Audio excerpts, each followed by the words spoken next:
Hello. So I'm assuming that some of you, or probably most of you, have already used quite a latest features which have been released by the companies like OpenAI, Gemini, DeepSeek. And recently I was looking into one of the very unique and popular feature called deep research. So we all know that technology is getting evolved very fast, and AI works best when it is having good access to data. So you see the search scenarios or search use cases are getting popular. Basically, I want to analyze something based on the data which is available in on the internet, or by giving access to my own data, maybe private data in some form.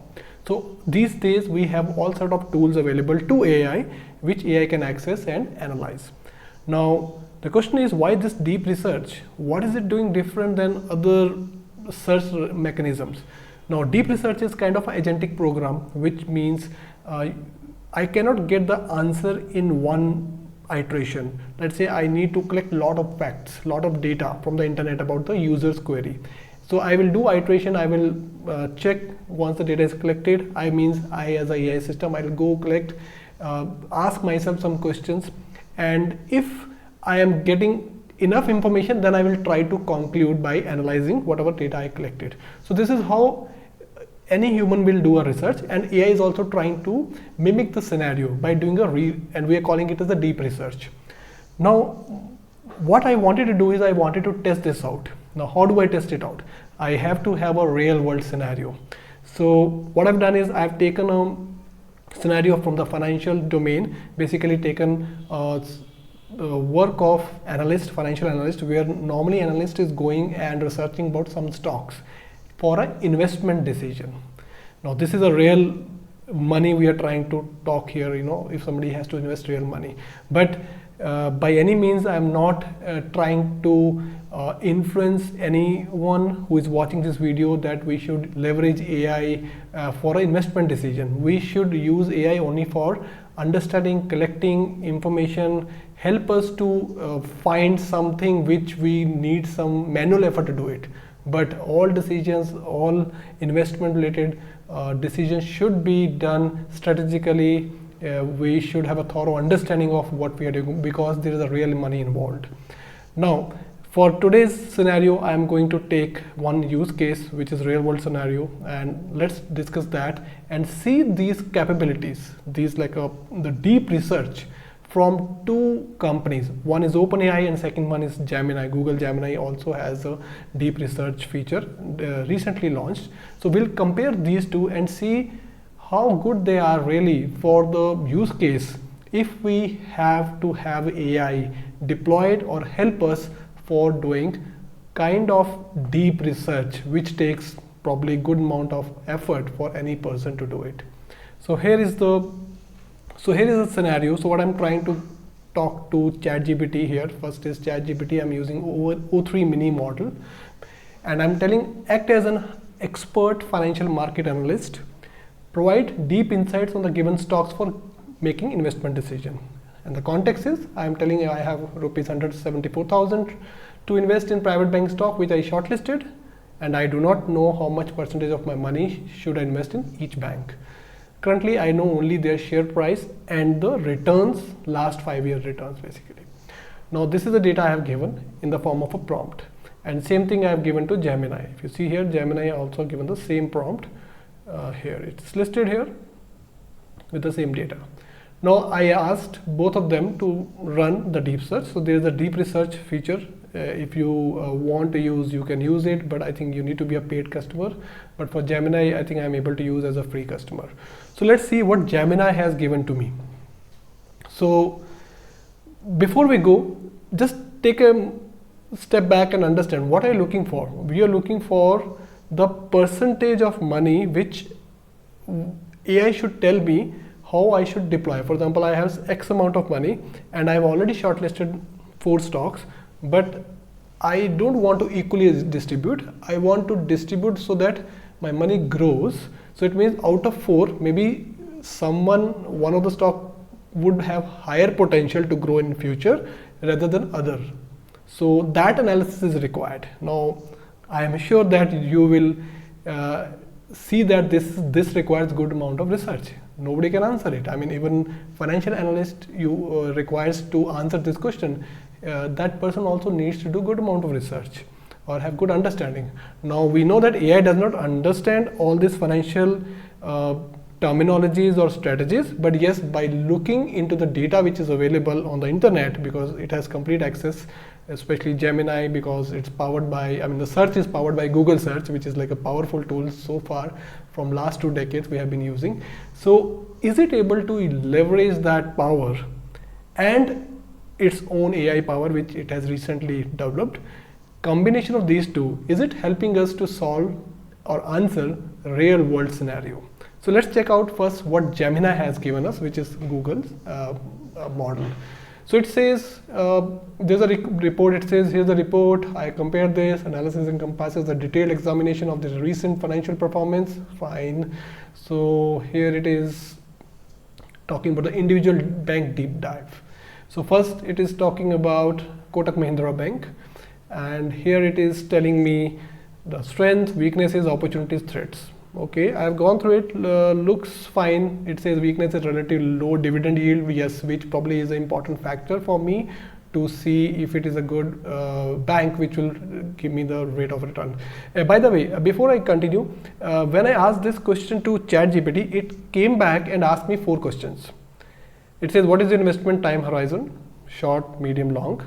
What is your risk appetite? Are you looking for balance between growth and stability? And would you like to consider other financial ratios or fundamental like ROE and everything? So I mentioned that yes, I'm looking for long-term investment. Risk appetite is low. I'm looking for growth and stability, not like I want to have maximize my returns. No, I am looking for growth and stability. Plus, I said I only have the data about last 5 years rate of return, basically return which each stock has given. Now you have to go ahead and find or use whatever financial metric is needed to figure out that which stock is better. So it said yes, and then this data I already given to Gemini in my prompt itself. I mentioned that currently I'm sharing below share price and last 5 years return, but you should consider complete financial data relevant for investment decision. And I'm also mentioned I'm looking for long-term investment with growth and stability, and my risk appetite is low. So same information I've given in both the prompts. So here if you see, it has mentioned about some facts, for example, 4th rank in deposit and gross advances market share, fine, which is also a good indicator because banks are mostly considered valuation is high in case they have good deposits and good basically loan ratio. The loans are also, loan share is also high, means they have given quite a good amount of loan of their portfolio. So strong presence in securities broking, that is also Kotak Securities I think is talking about. Plus it says that leading position in UPI and high credit rating, fine. Opportunities, weaknesses, I think it says profit is declined recently, which is FY24, Q3, FY25. Decline in CASA ratio, which is there again, how much the money they hold, and relatively low presence in corporate banking. Plus opportunities, okay, healthcare, equipment, financing, a lot of things they have mentioned, but really not something which helped me so far to decide on that this is a good stock. Next, SDFC. So SDFC is largest private sector bank in India, strong brand, extensive branch, leader in digital banking, healthy capital adequacy ratio CAR, and strong deposit and advances growth compared to peers. Strong growth. Deposit means a good amount of deposit the bank has, so which means they have good assets. Heavy dependency on retail loans. Okay, so that's a weakness. Which means a lot of retail customers, which is good from, but dependency, in case they turn out to be defaulter, then bank will be in trouble. But I don't see that happen with SDFC so far. Net interest margin under pressure post merger. Now this point is very important. So it means it has figured out that there was a post basically merge happen between SDFC and SDFC financial company. There are two things, the bank entity and a financial entity, so both are now merged. I think Housing Financial Limited, something like that.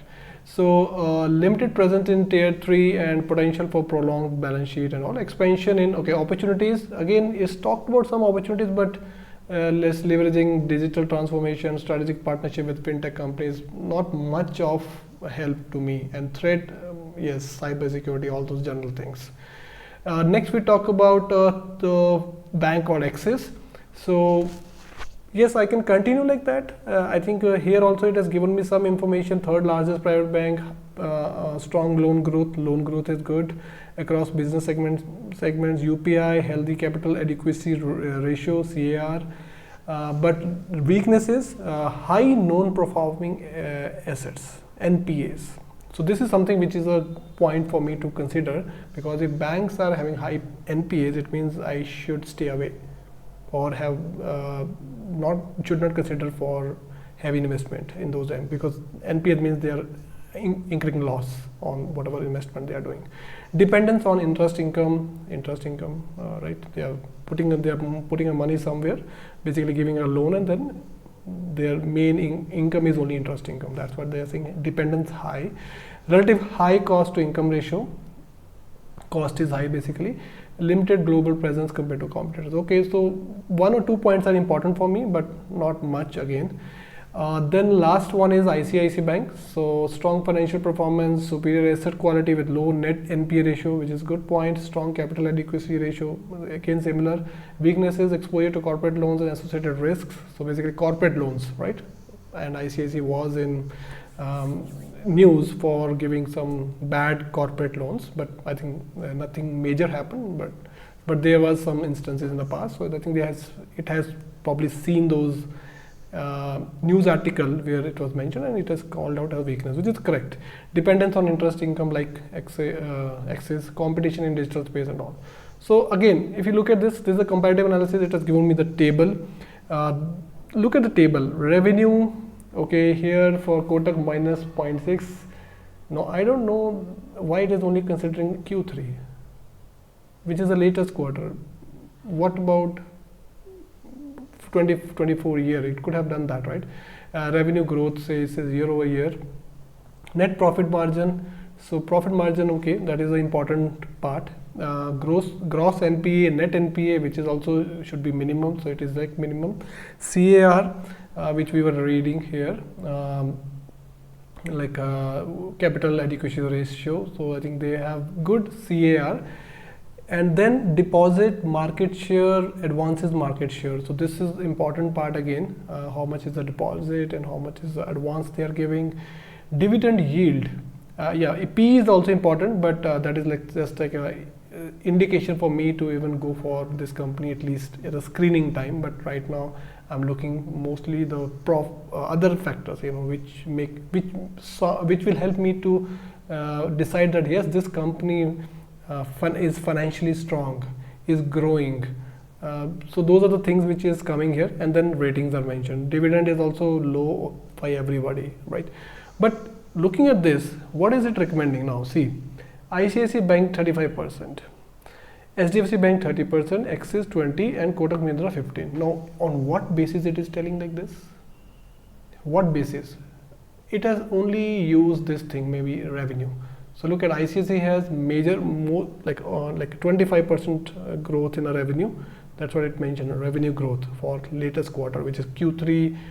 Now we are in next year, like in April 3rd, means financial year 2024 is over, 2025 has started. But it has considered still maybe it did not get the latest data, and maybe companies did not publish their latest data. So I understand. So what you see here is it has just taken, okay, whichever has given a more return or revenue growth, so that should be invested heavily. So that's why if you see ICICI is one top, then SDFC and Axis second, third, and Kotak at last. Now when I looked into this, I was not sure whether it has helped me much, despite it is having access to I don't know how much data there below. If I go look at this number of resources, I think it is mentioning thoughts, sources read but not used in the report, that is below. But these are all the links it has traversed. it has gone through. Sources used in the report. I'm assuming it is like a 40-50 resources it has accessed. Now let's go to ChatGPT and see how did it do this job. So after collecting the data, here it comes, the report. Investment analysis, Kotak Mahindra, SDFC, ICICI and Axis Bank. Investing in the banking stocks for the long term requires balance. Means, okay, this is a fine, this they can make it. Now let's come to the main part. It says key financial metrics considered. So what is the main thing is, first, what are the parameters on which it is considering its research? First is ROE, which is important, return on equity, very important. Equity means I am going to have a share of this company. So how much return is there? This was not even mentioned in the report by Gemini. Very important. Then net profit growth. Net profit, not even told me what is the profit here. What is the profit incurred by the company? Did I miss it? No. Deposit I see, CAR, net NPA, net profit margins are there. But net profit growth, okay. Asset quality, which is again in net NPA, which was covered previously as well. Capital adequacy ratio, CASA ratio, which is current account, saving account, deposits, means the more retail customers you have, current and saving account customers. So valuation, which is PE and PB. EPS growth, historical, EPS means earning per share, and dividend yield, which is most important, again, like is company giving dividend, although on the bank side they give little dividend only, maybe up to 1% or so, but here which is mentioned roughly 1% yield, like it mentioned that for steady income relevant for this. Now here it says, look at this, SDFC Bank, steady compounder with low risk. Steady compounder, what does it mean? Look at the term where it is used. Steady compounder means whatever I asked, low risk, but growth should be steady. Steady compounder means if I just invest in it, my invested money will be growing steadily, but in a compounding manner. So that's what it is has figured out. So let's look at the numbers. Profitability, ROE is 16 to 17%, strong and consistent. SDFC 3 to 5 year average ROE is 17%. This is very important metrics, very important metrics, like consistently giving rate of return on equity 17%, means if I look at the last 3 to 5 years of data, every year it is giving 17% rate of interest. That's the first thing I would like to know. Maybe somebody would already know who is into the financial domain, but is AI able to figure out this key information without me telling in my prompt? That's a differentiator. Net profit growth. Now profit is growing or not? If it is not growing, it means there is some problem. Let's check. SDFC has okay, here it is. In financial year 2023-24, standalone net profit jumped to about 60,800 crores, which is 38% year-over-year rise, partially due to merger with SDFC Limited. Bank is different, SDFC is different. There are two entities which got merged. Even excluding merger, SDFC has a 5-year profit CAGR of 23%. Its own CAGR, it says, because now there are two entities which got merged, and I think a year before or so. So definitely profit has come down, but otherwise this is a very important information that before merger happened between two entities, SDFC and SDFC Bank, the CAGR for SDFC Bank was 23%, but now because these two are merged, obviously there will be some liabilities which will also be coming into the books of SDFC Bank and everything, so the returns will be reduced, but maybe by 5-6%. That's what it is telling. 16 to 70% return on equity, but CAGR is 23% average, among the highest for large banks. This track record shows both reliability and growth. Second, asset quality. So asset is gross NPA should be less, 1.24, net NPA 0.33 for F23, and I continue like that. So CAGR, capital adequacy, so means it has enough capital as of March 21st, 2024, well above regulatory requirements. So this CAR with tier 1, 60 to 70% provides solid cushion for growth and unforeseen issues. Means they should have some capital on hold with them, so that if any NPAs are increasing, so they can at least take that hit. There's a cushion for a growth and unforeseen losses. That's what they're telling. Now, these data points are very, very important for me, and all these 3 or 4 things what I mentioned, like evaluation. For example, current P is 20, price to book P by B, price to book is 2.9, which is still okay, like a good number, and is quite a low. Premium valuation, but justified by consistent growth and low risk. This implies investors are willing to pay 20x earnings, means P ratio means price to earning.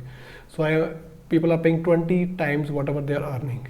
So that's the PE ratio. And EPS and dividend. So this is again, I think we already say, earning per share. Bank also offers a modest dividend yield of 1.1%, higher than peers. So it means out of all 4 banks, this bank is the highest. Now I'll continue this. I think I can continue for next 5, 10, 20 minutes. But the kind of quality which I got from ChatGPT deep research. Again, I'm repeating ChatGPT deep research, and I'm assuming this will be repeated for every bank. You see profitability, net profit growth, asset quality, capital adequacy, with the facts, with the numbers here, right? And links, from the where it is collected this data. So it has also looked, and this kind of data is something which I was looking for, which will help me to at least take a step forward.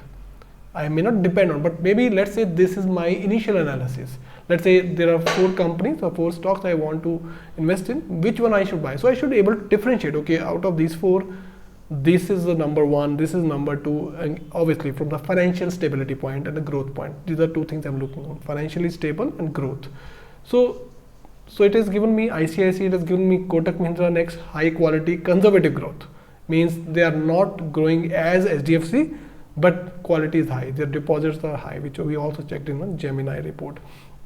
Now, when I continue looking this everything, Axis Bank, it says up higher upside with slightly higher risk. Why it is higher risk? Let's see that. Why it is telling it is a higher risk. Profitability, see, ROEs has been volatile. Return on equity is volatile. Why? It is rebounding to healthy levels now, but one-time integration cost, all those dented profits yielding a lower ROE, 8%. Only 8%, which is equivalent to your FD rate of interest. So it means stocks investing are considered riskier. So and riskier means more returns are expected. Then that's why people will take risk. But in case of Axis, there were time when the earnings were not that great. So mid-teens. So it is mentioned that Axis reported ROE back recently 16 to 70%, means they are coming back on track, which they should do. Like 16 to 70% should be the ideal number people should look for from investment with Axis Bank. But they were not great in last few years, or maybe initial 5 years back to 4 to 5 years back. So that's what they are saying, that they are recovering, net profit growth is happening, asset quality. They have a gross NPA is down. Their remarkable improvement from GNPA, gross NPA greater than 5% a few years ago. So they have greater than 5%. Now it is reduced to 1.43. So it means they have done a lot of work to reduce the NPA, but they had NPA problem. That's what it is telling. And other things. Now, last thing which I want to show is the comparative metrics. So here is what you should check when you look into the report generated by deep research kind of features, which is very elaborative. I really liked it. So metric latest, return on equity, basically everything whatever we discussed above summarized in a very factual manner, in a tabular manner. HDFC Bank, so we see this is the rate of equity, return on equity. Then you have ICICI and Kotak and Axis Bank. This is the net profit growth. So you see 38% is highest for SDFC, boosted by merger. Not meaningful. NM means not meaningful in FY23 due to one-time loss. So they incurred loss, Axis Bank. That's what they are saying, not mentioned. Otherwise, they are also looking for 15% CAGR. Gross NPA, net NPA, capital adequacy, CASA, which is your savings and current deposits, net interest margin. This is very important. Another factor, NIM. It was not even mentioned in Google report. NIM is, I don't know how do you understand. This is very important factor for knowing that how banks, especially in case of banks, that these is high or not high. Like it should be around 2 to 3%, but here it is saying, I think it is considering FY25 in interest earning assets, stable margins despite merger drag, so 3.7%. ICICI has more, Kotak has highest, and this one 3.93 for Axis. So NIM means net interest margin, very important one. So price to earnings, P, which we already saw, I think Axis has the lowest one, which is also indicator that people should look into that, why it's a good not a good opportunity or good opportunity to invest in this. Price to book and dividend yield, that's an important one. Dividend, SDFC is the one which is giving highest dividend so far out of all 4 of them. Axis is obviously low because they were already incurring losses, so they have to recover from the losses and then come back. And 5-year stock return, so 17%, 36% ICICI, 13% and 23% Axis. Now what it means is, according to this, I should be tempted to invest in ICICI, right? It is having 36% outperformance, reflecting earnings surge. ICICI means if I would have invested my money 5 years back, it would have grown by 36% now. But what it is telling is, no, because of my portfolio or my requirement, it has seen that I am looking for a stable, less risky investment. So it has given me very good suggestion. SDFC, I should park 30% out of the money which I have, 174,000 rupee. I should invest in SDFC Bank. Then I should invest ICICI again 30%, because it is considering both are equal, rather than going higher with ICICI because ICICI is giving more return. It is looking for stability part, which SDFC is showing because of the profit part of it. And then it goes to saying go for Kotak 20% and Axis 20%. So kind of balanced thing. So I really liked it, how it has come up with the report and given me the breakdown of investment with the facts presented. So what I liked about this whole feature is that yes, it is really valuable for something, this kind of use cases, and I'm sure there are a lot of such use cases in every industry where people have analysts doing research on the data by continuously doing a Google research or the data which they have and doing, building the queries and doing that. Now with AI kind of tools or deep research kind of tools, this becomes just a minutes of effort, and you get a detailed report. So it means from here onwards, I already got now some ranking in my mind. Okay, if I want to invest in banking or private banking sector, these are the 4 stocks and ranking by SDFC top, maybe ICICI second, Kotak third, and 4th Axis. Now next thing is, whatever facts are there, I should do my obviously thorough research, but which means now I already have a ranking. Now I just need to go and read little bit more about it.